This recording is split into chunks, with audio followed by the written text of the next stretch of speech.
মিথিলা, আমি তো টঙ্গি বাজার যাচ্ছি বুঝছো, দোকানের মাল সামানা শেষ হয়ে গেছে, ওগুলো আনতে হবে। তুমি দোকানটা একটু খেয়াল রাখো। আর শোনো, তুমি না দোকানটা একটু ভালো করে দেখাশোনা করো, কাস্টমার আসলে তাদের সাথে ভালো ব্যবহার করো, ঠিক আছে? আচ্ছা ঠিক আছে, আমি গেলাম।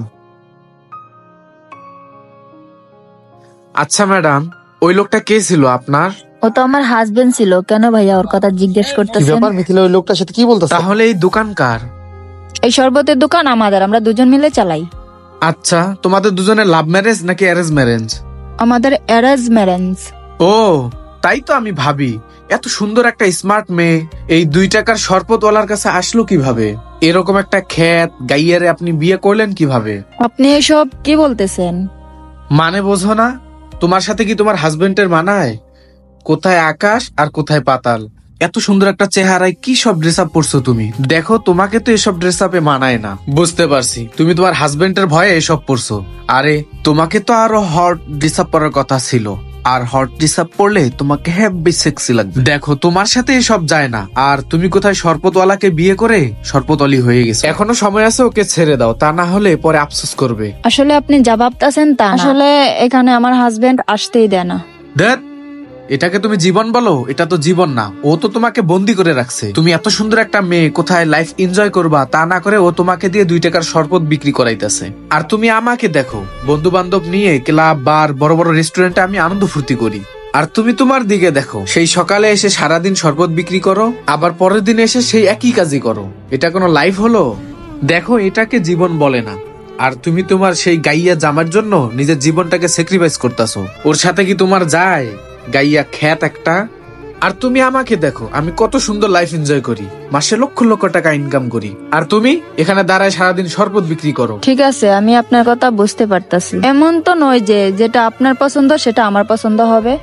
পৃথিবীতে অনেক মানুষ আছে যাদের পার্টি করতে পছন্দ হয়, কিন্তু আমি ওদের মতো বাঁচতে চাই না। আমি যেমন আছি আলহামদুলিল্লাহ, আমি ভালো আছি। আমি আমার মতো থাকতে চাই। আর আমার স্বামীকে আমি অনেক ভালোবাসি, আর আমি ওনাকে অনেক সম্মান করি। আমি ওনার সাথে অনেক ভালো আছি, হ্যাপি আছি। আচ্ছা ঠিক আছে, তুমি দাঁড়াও।